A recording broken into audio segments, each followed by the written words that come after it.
Bowtie Guy 85 here. Today I'm going to be discussing with you more bow tie secrets. I've already showed you how to tie the bow tie and execute it to the point of perfection. But now I'm going to be showing you some maintenance tricks for wear and tear. Let's get started. So first thing I'm going to discuss is minor wear and tear on the tie. A friend of mine recently was discussing with me that several of his bow ties were starting to pill and unravel, and that he needed to replace them. Now his thought was that they were just cheap and poorly made, and that's not always the case. He had only had these ties less than a year maybe. He's kind of new to wearing them. And your ties should last longer than that, especially if they're finer quality, or higher dollar. See, the thing is, with ties, some of your higher quality fabrics, they're not immune to normal wear and tear from everyday use. And I'm going to show you what to do with your tie when it starts to do that. It's good to catch it in the beginning before it starts to unravel too much, because then it kind of reaches a point of no return. But you can see I've got one of my ties here, and you'll just notice, like, in the corner here and along the edges, you have like these little fibers sticking out. Almost kind of looks like fuzz, and that's kind of what my friend was referring to. And it's a really simple way to take care of this. All you really need is a good pair of scissors, just like some small shears, and you just take the scissors along the edge of your tie like this, and you just snip away these little fibers that are sticking out. You want to be really careful that you don't actually snip the tie itself, because then you're going to kind of be up a creek. Just kind of snip as much as you can.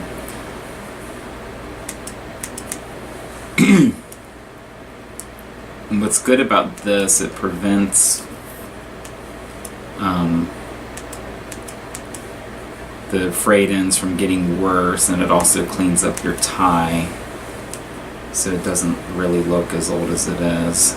Sometimes you'll even get it further down, but it's usually towards the top where the actual bow is that the fraying occurs. Get this side as well. Now, one of his questions was, what causes this? Well, the major cause of this is stubble, actually.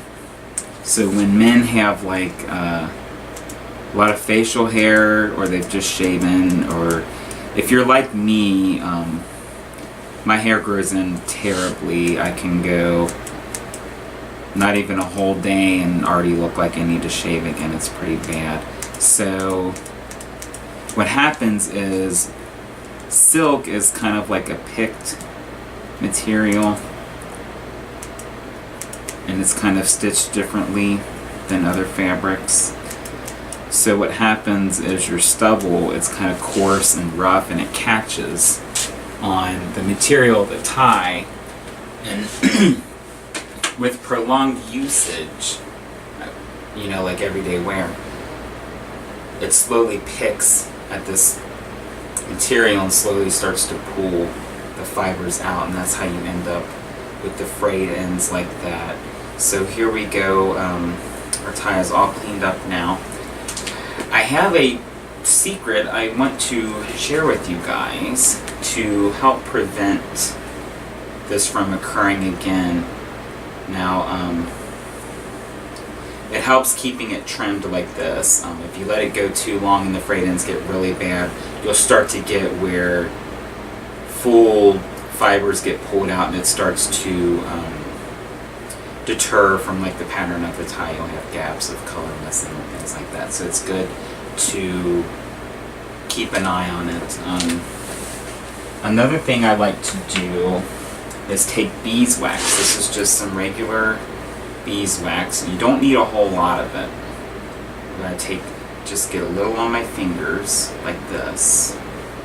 Just the littlest bit, you don't need a whole lot.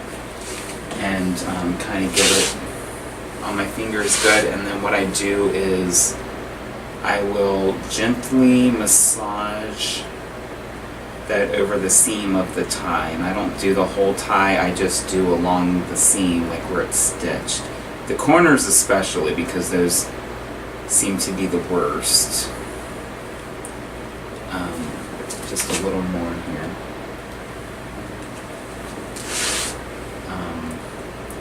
And just I kind of run my hands along the tie like this, and then kind of over top as well to kind of get into the groove of the seam itself. Now what this does is it kind of adds like a protective layer between your skin and the material of the tie itself.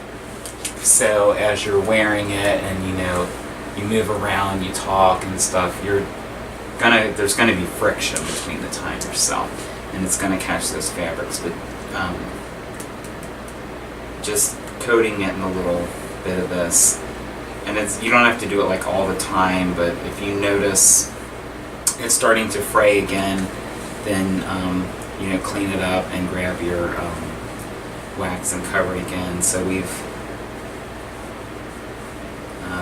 did a pretty good job on this tie here. I think it's all set to get back into my rotation. Now for more serious repairs. I have a tie here, and unfortunately the seam has started to come off. You can kind of see here more or less the stitching has come loose and the inside has been exposed. Tragic. And for a lot of men, I'm sure you're thinking, oh, that tie's ready for the junk pile. Well, not necessarily. Now there's a few options. You could always, stitch it back yourself or take it to your tailor's. Now a lot of you are probably thinking, well, I don't know how to sew. Or, I don't really have the money to take my ties to the tailor's. So I want to share a ingenious product with you guys that is going to bring your old worn out ties back to life. So I have here this waxy strip. This is called Stitch Witchery. You can find it at any kind of fabric store, Joann Fabrics, places like that. It's a marvelous little product. It's almost like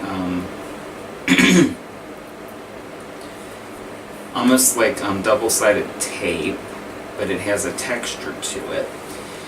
And all you need for this is a hot iron and then the product itself. Okay, so for this, you're just going to need a piece of the Stitch Witchery, and I just cut this according to size of my tie here, and a hot iron, which I've got here.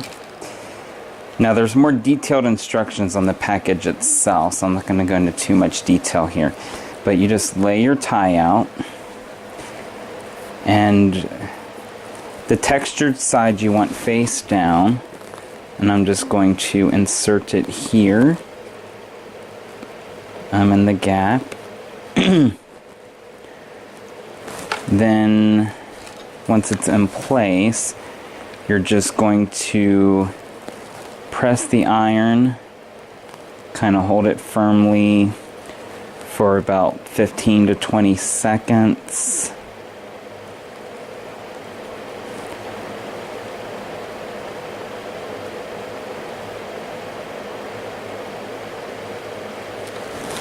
And I'm going to turn the tie over and do the same on this side as well.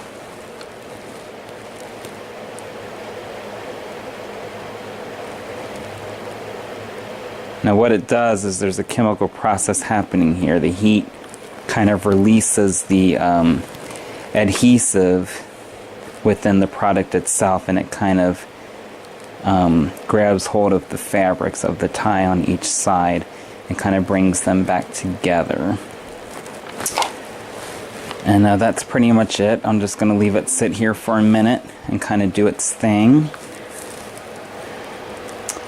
And we will be ready to go. Okay, so I just let the tie kind of sit for a minute.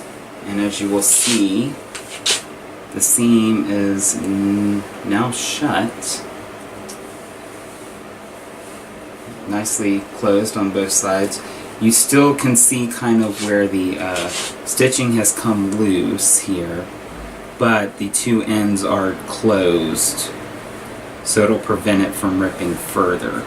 So now we have another tie to put back into our rotation. I hope this video has been informative for you, and you will be able to renew some of your tie collection as well. Until next time, this is Bowtie Guy 85 signing off.